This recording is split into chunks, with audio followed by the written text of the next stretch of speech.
दोस्तों, स्वागत है एक बार फिर आज आपका बीके स्टडीज़ के यूट्यूब चैनल में। देखिए, भारत का संवैधानिक इतिहास चल रहा था और संवैधानिक इतिहास के लास्ट पड़ाव पर पहुंच चुके हैं, यानी कि भारत शासन अधिनियम 1947। इसके बाद हम संवैधानिक विकास और प्रस्तावना के बारे में पढ़ेंगे या संविधान सभा को डिस्कस करेंगे। देखिए, अब बात करते हैं भारत शासन अधिनियम की। देखिए, आपके जो व्यू आए हैं उससे पता चला है कि आपको वीडियो पसंद आ रही हैं। आप ऐसे ही अपना प्यार बनाए रखिए, लाइक और सब्सक्राइब बढ़ाए रखिए। देखिए, आपके लिए और भी अच्छे वीडियो आ जाएंगे। आज का जो हमारा टॉपिक है भारत शासन अधिनियम, तो इसको शुरू करते हैं। और एक बात और, कोई भी वीडियो आप देखें तो वीडियो को अंत तक देखें। अंत में पूछे जाने वाले प्रश्नों के उत्तर दें। देखिए, अब एक प्रश्न सीरीज भी शुरू होगी जो कि टेलीग्राम पर आएगी, तो आपको टेलीग्राम वीडियो के लिंक में दे दिया जाएगा ताकि आप प्रश्न लगा सकें। शाम को वीडियो और डेली सुबह में प्रश्न। आइए शुरू करते हैं। भारत शासन अधिनियम 1947। Welcome to BK studies. देखिए, पहले भी बता चुका हूँ, बीके स्टडीज के नाम से प्लेटफॉर्म आपके लिए तैयार है, जिसमें mobile app, website, Telegram, WhatsApp सब कुछ अवेलेबल है और फ्री में सारे नोट्स प्रोवाइड कराए जा रहे हैं। आइए शुरू करते हैं आज की वीडियो। देखिए, आज की वीडियो है भारत स्वतंत्रता अधिनियम या भारत शासन अधिनियम 1947। तो देखिए, इसकी बात करें स्वतंत्रता अधिनियम की 1947 या इंडियन इंडिपेंडेंस एक्ट ऑफ 1947, तो इसके बारे में कुछ चीज़ें जान लेनी है। देखिए, ये जो आया था, ये माउंट बैटन योजना जो आई थी, तो आपको पता है कि माउंट बैटन योजना 3 जून को प्रस्तुत की गई थी। माउंट बैटन योजना 3 जून 1947 को प्रस्तुत की गई थी, जिसमें कहा गया था कि हम भारत को जल्द ही आज़ाद कर देंगे। तो ये उसी में कुछ हल्के से चेंज के कारण फिर लेकर आए। तो देखिए, अब ये स्वतंत्रता अधिनियम अधिनियम पेश किया गया 4 जुलाई 1947 को। देखिए, पहले मैं संक्षेप बता रहा हूँ, फिर इसकी डिटेल के बारे में पढ़ेंगे। अधिनियम पेश किया गया, जहां से डायरेक्ट क्वेश्चन आते हैं तो वो पहले कर लेते हैं। 4 जुलाई 1947 को अधिनियम पारित हुआ, देखते रहिएगा। अधिनियम पारित हुआ 18 जुलाई 1947 को। याद रखेंगे, 4 जुलाई 1947 को क्या हुआ, पेश हुआ, और पारित कब हुआ, 18 जुलाई 1947 को। ब्रिटिश संसद में अधिनियम पेश किया गया। अब ब्रिटिश संसद में अधिनियम किसने पेश किया, तो ये किया था आपके लॉर्ड माउंटबेटन। किसने किया, लॉर्ड माउंटबेटन, यानी वही गवर्नर जनरल थे, तो उन्होंने ही ये पेश किया था।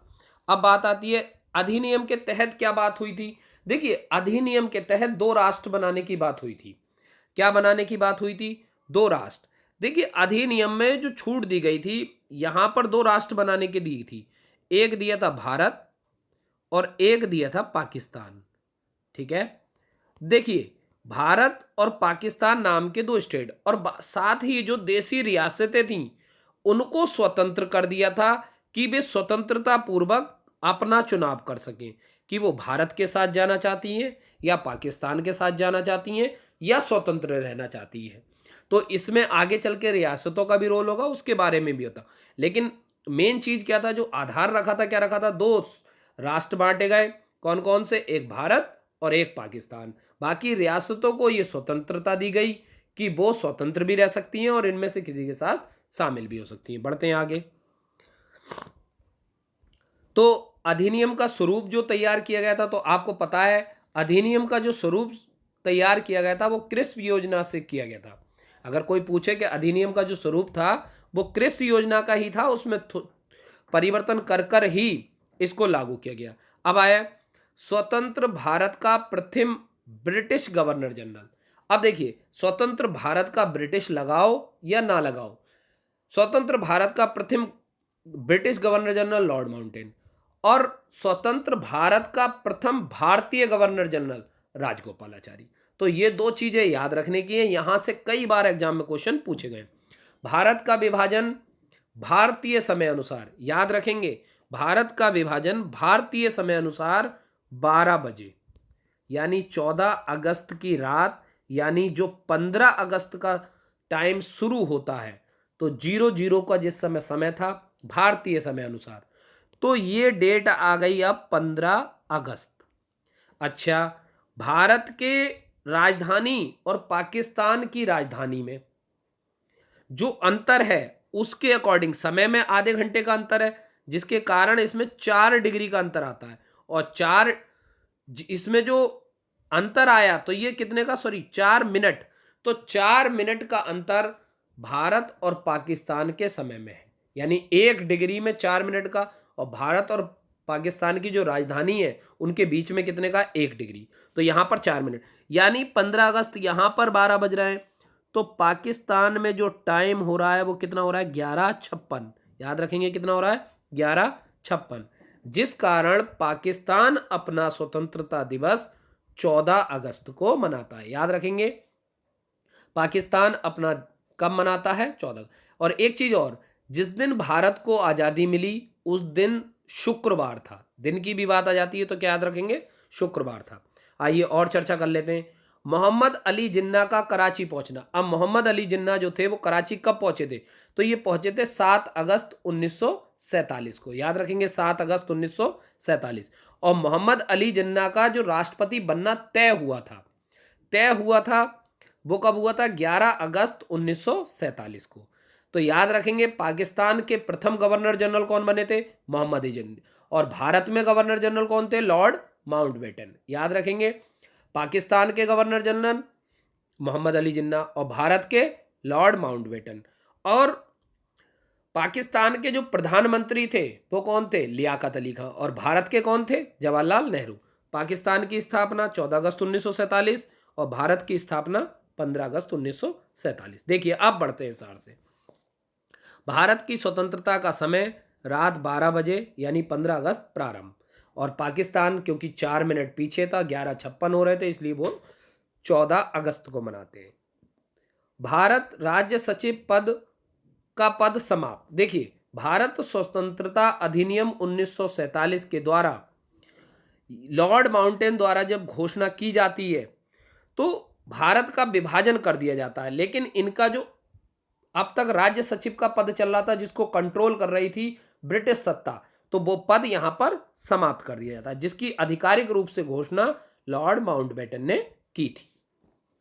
अब देखें, ब्रिटिश सरकार ने एक कानून बनाया, उस कानून को माउंटबेटन योजना के आधार पर 4 जुलाई 1947 को ब्रिटिश संसद में भारतीय स्वतंत्रता विधेयक पेश किया गया। 18 जुलाई 1947 को इस विधेयक को स्वीकृति मिल गई। देखिए, कहा यह जाता है ब्रिटेन के शासन के बारे में कि जैसे हम कहते हैं कि अंग्रेजों ने यहां आकर 200 साल लूटा, लेकिन ब्रिटिश में इसी चीज को अगर ब्रिटिश में पढ़ेंगे आप राजनीति में, तो वहां यह पढ़ाया जाता है कि हमने इतना डेवलप किया, यानी 200 साल तक डेवलप किया। तो ये चीजें अलग अलग मतों के अनुसार अलग अलग है। अब ये पहला ऐसा विधेयक था जो बिना ज्यादा चर्चा के और बहुत जल्दी ब्रिटिश संसद से पारित हो गया।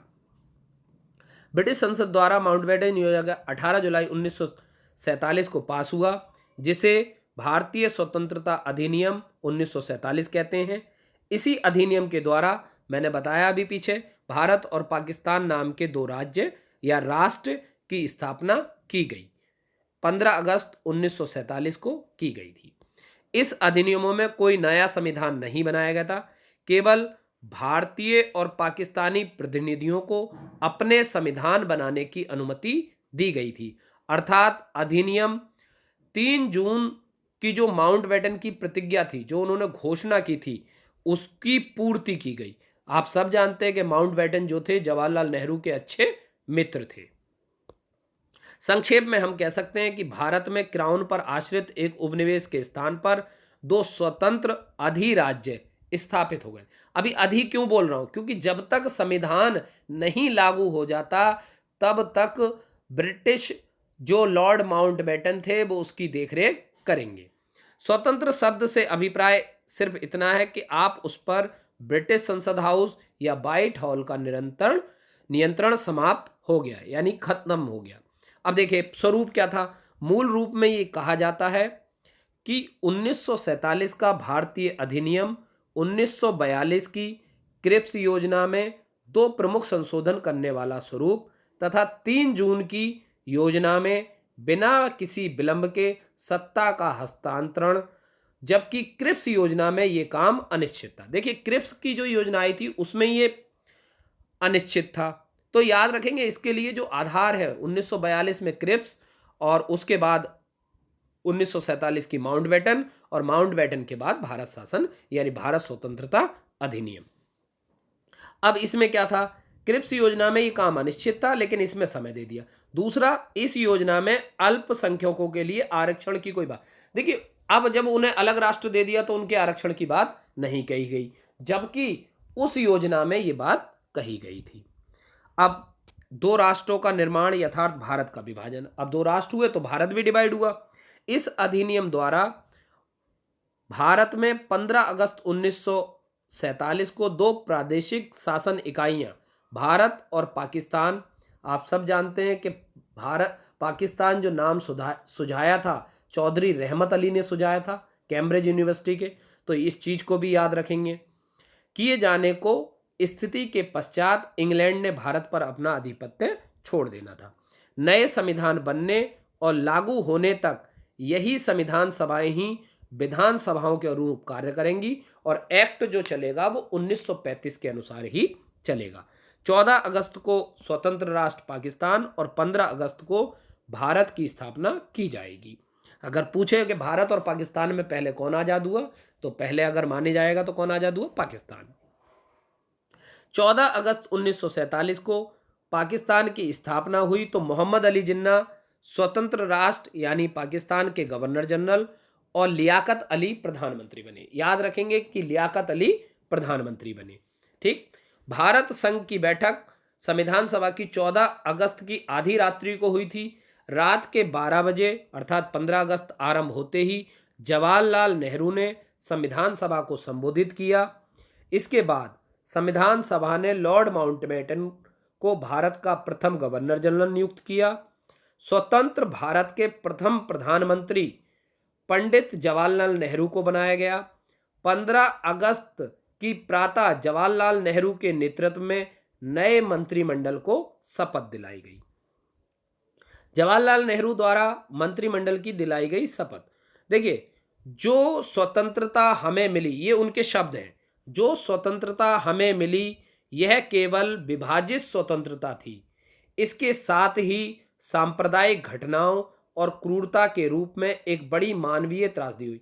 आप सब जानते हैं जब विभाजन हुआ तो जगह जगह पर घटनाएं होने लगी, जगह जगह पर सांप्रदायिक दंगे होने लगे, जिसका कोई लिखित सादृश्य भारत के इतिहास में नहीं मिलता। लिखित नहीं मिलता, लेकिन जो उस समय के इतिहासकार थे, जो साक्षी थे, दर्शी थे, प्रत्यक्षदर्शी थे, उन्होंने बताया कि उस समय जगह जगह पर बहुत सारे दंगे हुए। लेकिन ये कहना ही पर्याप्त होगा कि भारत को अपनी स्वतंत्रता के लिए भारी कीमत चुकानी पड़ी। अब देखिए भारत या भारतीय स्वतंत्रता अधिनियम का 1947 पर प्रभाव। अब बात करें भारत स्वतंत्रता अधिनियम के तहत प्रत्येक प्रदेश को 31 मार्च 1948 तक गवर्नर जनरल द्वारा पारित एक्ट के इस अधिनियम में परिवर्तन करने का अधिकार दिया। यानी कि जो गवर्नर जनरल का अधिनियम था उसमें 31 मार्च 1948 तक चेंज करने का अधिकार दिया गया। इसके उपरांत वहां संविधान सभा, उसके बाद जो ये करेगी तो वहां की संविधान सभा करेगी। सम्राट का कानूनों के निषेधाधिकार का अथवा उसे महामहिम की इच्छा पर छोड़ने का अधिकार त्याग दिया गया। ये सारे अधिकार क्या हुए, त्याग दिए गए। प्रत्येक गवर्नर जनरल को अपने अपने देश के विधानमंडलों द्वारा पारित कानूनों को स्वीकार करने की अनुमति दी गई। इस अधिनियम के अनुसार ब्रिटिश क्राउन का भारतीय रियासतों पर प्रभुत्व समाप्त हो गया। यानी 15 अगस्त 1947 को सभी संधियां और समझौते समाप्त माने जाएंगे, ऐसी घोषणा हो गई। लेकिन जब तक नए प्रदेशों और रियासतों के बीच नए समझौते नहीं होंगे उस समय तक तत्कालीन समझौते चलते रहेंगे। इस प्रकार उत्तर पश्चिमी सीमा पर बनने वाली जातियों से समझौते उत्तराधिकारी प्रशासन द्वारा संशोधित किए जाने थे। भारत राज्य सचिव का पद समाप्त हो गया, उसका कार्य राष्ट्रीय मंडल मामलों के सचिव को दे दिया गया। शक्ति के हस्तांतरण की निशानी के रूप में अंग्रेज सम्राट के नाम के साथ संलग्न भारत के सम्राट शब्द समाप्त कर दिए गए। दोनों राष्ट्र को राष्ट्रमंडल को छोड़ने की अनुमति थी। अब देखिए एटली के अनुसार, जो प्रधानमंत्री थे उस समय ब्रिटेन के, एटली, क्लीमेंट एटली, तो देखिए उनके अनुसार एटली ने इस विधेयक को दूसरे पठन के समय कॉमन सभा में कहा था। देखिए ये उनका स्टेटमेंट है, कई बार पेपर में स्टेटमेंट आ जाते हैं। यह एक लंबी श्रृंखला की चरम सीमा है। 1935 का अधिनियम, क्रिप्स शिष्ट मंडल के समय घोषणा और मेरे कुछ परम आदरणीय मित्रों का पिछले वर्ष भारत जाना, सभी इस पथ पर ले जाने वाले भिन्न भिन्न चरण थे। देखिए जो आधारशिला रखी गई थी तो उनमें 1935 का भारत शासन अधिनियम, उसके बाद क्रिप्स मंडल, उसके बाद माउंटबेटन योजना, इन सभी का योगदान था, जिसकी घोषणा मैंने पिछले 3 जून को की थी। इस विधेयक का तात्पर्य उन प्रस्ताव को कार्यान्वित करना है। ब्रिटिश संसद के अनुसार भारतीय स्वतंत्रता अधिनियम 1947, ब्रिटिश संसद ने इस विधेयक को भारत के लिए पारित सभी विधेयकों में से सबसे महान और उत्तम बताया, और रियल बात है कि भारत के लिए यह विधेयक सबसे उत्तम था। इससे लगभग 200 वर्ष पुराना अंग्रेजी राज्य समाप्त हो गया। 1947 का भारत उस प्राचीन भारत से जिसने 150 वर्ष पूर्व उन्होंने राज्य स्थापित किया था बिल्कुल अलग था। इन 150 वर्षों में न केवल ब्रह्म रूप से अपितु उनकी आत्मा भी बदल गई थी। जहां एक ओर इस विधेयक ने पुराने अध्याय को समाप्त किया, वहीं दूसरी ओर इस विधेयक के द्वारा नए युग का सूत्रपात किया। देखिए स्वतंत्रता के समय भारत के अधीन 3 तरह के क्षेत्र थे। एक क्षेत्र था ब्रिटिश भारत के क्षेत्र, ये लंदन इंडिया के ऑफिस और भारत के गवर्नर जनरल के सीधे नियंत्रण में थे। देखिए जो अभी गवर्नर जनरल उनका था, जब तक संविधान नहीं बन जाता नियंत्रण था, तो ये क्या था, इनके अधीन में थे। जैसे भारत और पाकिस्तान, ये अभी तक नियंत्रण किस में चल रहे थे, ब्रिटिश भारत के क्षेत्र थे। फिर थे देसी राज्य। अब देसी राज्य लगभग 562 देसी रियासतें ब्रिटिश के अधीन थी। किसके अधीन थी, ब्रिटिश क्षेत्रों के। और 3 देसी रियासतें स्वतंत्र थीं। कौन कौन सी स्वतंत्र थीं, जूनागढ़, जम्मू कश्मीर और हैदराबाद। याद रखेंगे, जूनागढ़, जम्मू कश्मीर और हैदराबाद, जूनागढ़, जम्मू कश्मीर और हैदराबाद, ये तीनों स्वतंत्र थीं। अब उसके बाद होता क्या है, जब भारत को आज़ादी मिलती है तो 549 तो शामिल कर ली जाती हैं जिस किसी तरीके से, 13 पाकिस्तान के साथ चली जाती हैं, 3 अभी स्वतंत्र रहती हैं। कुल मिला के 6 या 5-6 उन्होंने जोड़ दिखाए थे और अलग रहने की बात करी थी। कुछ ने पाकिस्तान के साथ जाने की बात की थी और कुछ ने तो किसी भी तरीके से भारत में मिला लिएगा। इस बारे में हम पढ़ेंगे अगले चैप्टर में, तो इसको अभी यहीं रहने देते हैं, केवल ये समझाने के लिए था। अच्छा, दूसरे क्षेत्र क्या थे, फ्रांस और पुर्तगाल के उपनिवेशिक क्षेत्र। मैंने बताया था गोवा सबसे पहले अधीन हुआ था पुर्तगालियों के और सबसे बाद में आज़ाद हुआ था। चंद्रनगर और पांडिचेरी फ्रांसीसियों के अधीन थे, इस बात पर भी चर्चा करें। इन सभी क्षेत्रों को राजनीतिक इकाई के रूप में एकीकृत करना राष्ट्रीय कांग्रेस का घोषित लक्ष्य था। भारत सरकार के समय कमावेश किया गया। भारतीय स्वतंत्रता अधिनियम रियासतों को यह विकल्प दिया कि वे भारत, पाकिस्तान या अधिराज्य डोमिनियन में शामिल हो सकती हैं या एक स्वतंत्र संप्रभु, जो मैंने पीछे बताया कि एक स्वतंत्र राज्य के रूप में आ सकती हैं। सरदार वल्लभ भाई पटेल भारत के पहले उप प्रधानमंत्री और गृह मंत्री को बीपी मेनन की सहायता से रियासतों के एकीकरण का कार्य सौंपा गया। राजाओं के बीच राष्ट्रवाद का आह्वान शामिल होने पर अराजकता की आशंका जताते हुए पटेल ने राजाओं को भारत में शामिल करने का हर संभव प्रयास किया उन्हें प्रीवी पर्स यानी एक भुगतान जो शाही परिवारों को भारत के साथ विलय पर हस्ताक्षर करने पर दिया जाना था की अवधारणा को भी पुनर्स्थापित किया। कुछ रियासतें भारत में शामिल होने का निर्णय किया तो कुछ ने स्वतंत्र रहने का, बल्कि कुछ रियासतें पाकिस्तान में बनने का भाग मांग कर रही थी। तो इस बारे में जो चर्चा हम करेंगे कि कौन सी रियासतें पाकिस्तान में जा रही थी, कौन सी रियासतें भारत की तरफ थीं, तो इस पर चर्चा करेंगे हम कल, और रियासत वाला पार्ट कल को हम पूरा लेकर आएंगे। तब तक के लिए बने रहिए बीके स्टडीज के साथ। और देखिए, आज मैं अपने टेलीग्राम चैनल पर सुबह को टेस्ट लगाया करूंगा। जो आज वीडियो बनेगी उसका टेस्ट सुबह 8 बजे टेलीग्राम चैनल पर आ जाएगा। तो आप वहां जाकर इसी वीडियो से सारे आंसर आपको इसी वीडियो में मिलेंगे, तो उससे संबंधित क्वेश्चन आप लगाएं और अपना अभ्यास करें। और ऐसे ही वीडियो को प्यार देते रहिए, लाइक और शेयर करते रहिए और लोगों को बढ़ाते रहिए। शुक्रिया, धन्यवाद। आपका दिन शुभ रहे।